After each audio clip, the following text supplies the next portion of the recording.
Bonjour à tous et bienvenue pour cette nouvelle vidéo sur la communication alternative et améliorée. Je m'appelle Marie Voisin-Dubuis, je suis orthophoniste en Bretagne et je suis également formatrice et consultante sur les questions autour de la communication alternative et améliorée.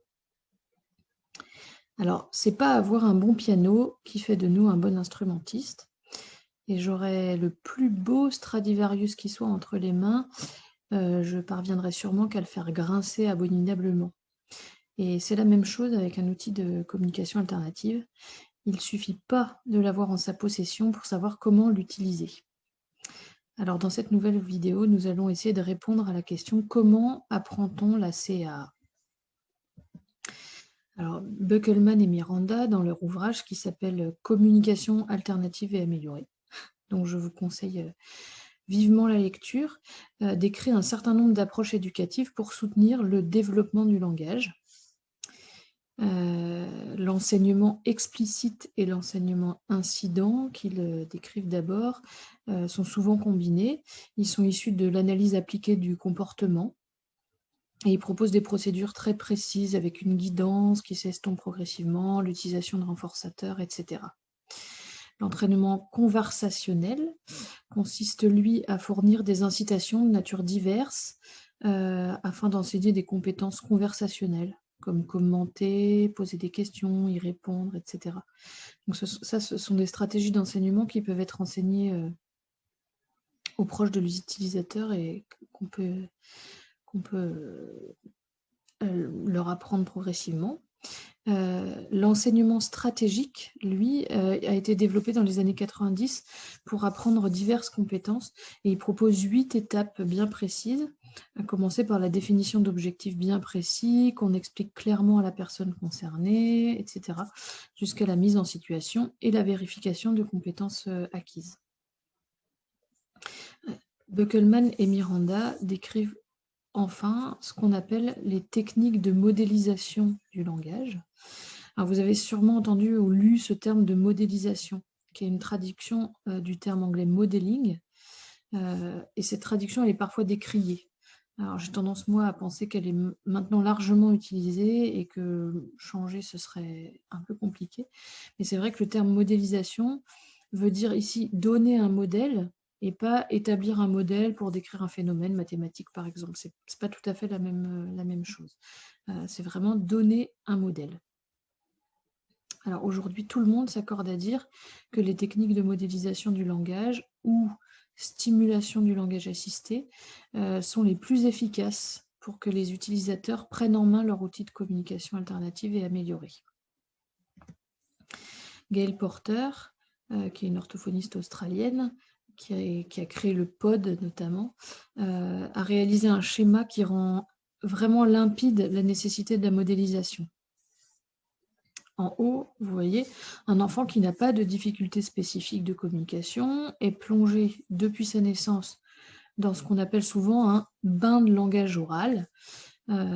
Cette exposition constante au langage oral, aux mots, dans diverses situations concrètes du quotidien, etc., l'amène à développer lui-même ce langage.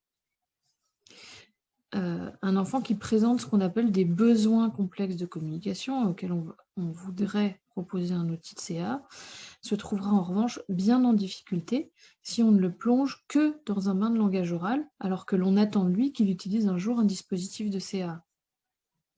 En revanche, si on lui donne un modèle de l'utilisation de son outil, c'est-à-dire qu'on lui parle à la fois en utilisant le langage oral et son outil de CA, on peut penser qu'il sera plus facile pour lui de s'en saisir, d'apprendre à s'exprimer en l'utilisant, et peut-être, s'il en a la possibilité, d'utiliser un jour lui-même le langage oral. Alors, il est vrai qu'on a trop longtemps pensé, et qu'on le pense encore malheureusement à certains endroits, que l'utilisation de ces outils de CA s'apprend uniquement dans nos cabinets d'orthophonistes pendant des séances de rééducation. Et Jane Corsten, qui est une orthophoniste aussi, l'explique bien. Un enfant, elle a fait un calcul en disant un enfant typique de 18 mois aura été exposé à 4380 heures de langage oral, soit 8 heures par jour, avant de se mettre à parler.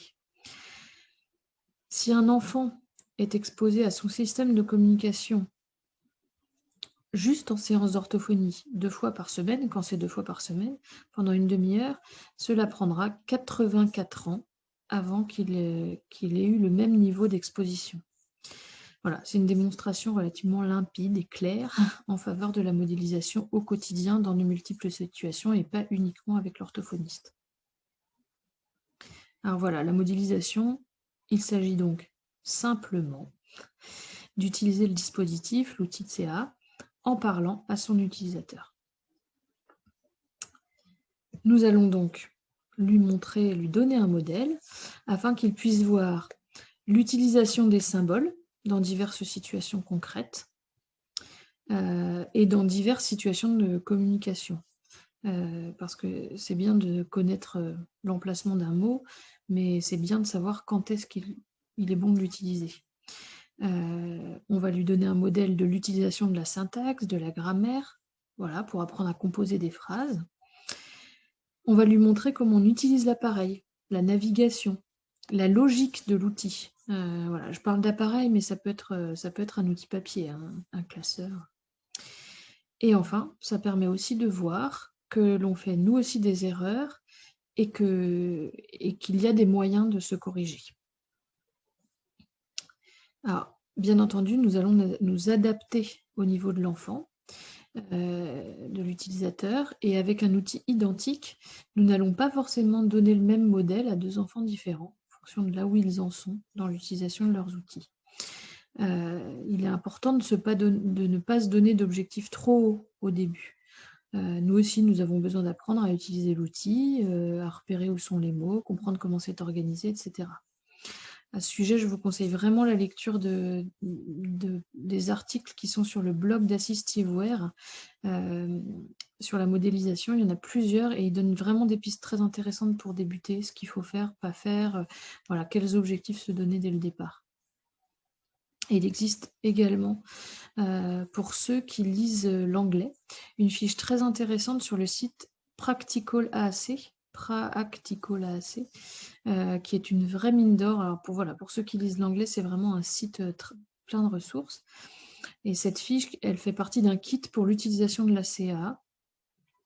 Et elle propose donc de modéliser juste le niveau au-dessus des compétences de l'utilisateur. Donc on va commencer par modéliser 1 ou 2 mots-clés dans une phrase, et puis on enrichira en fonction de ce qu'il utilise, et pour le vocabulaire, et aussi pour la grammaire, grammaticalement.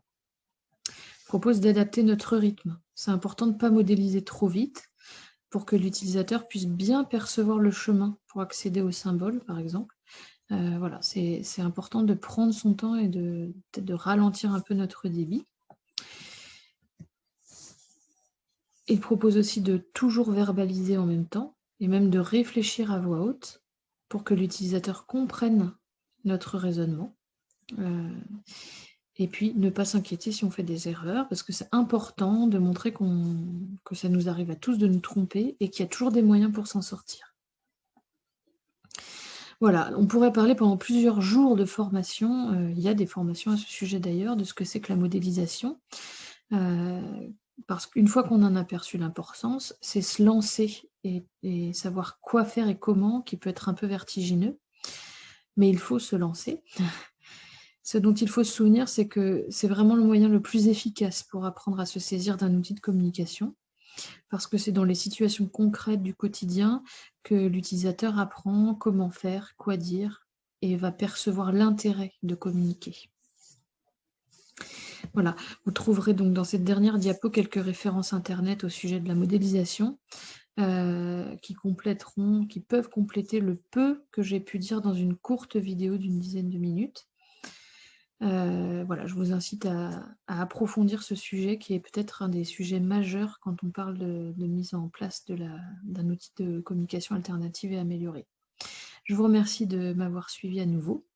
La prochaine vidéo arrivera certainement l'année prochaine.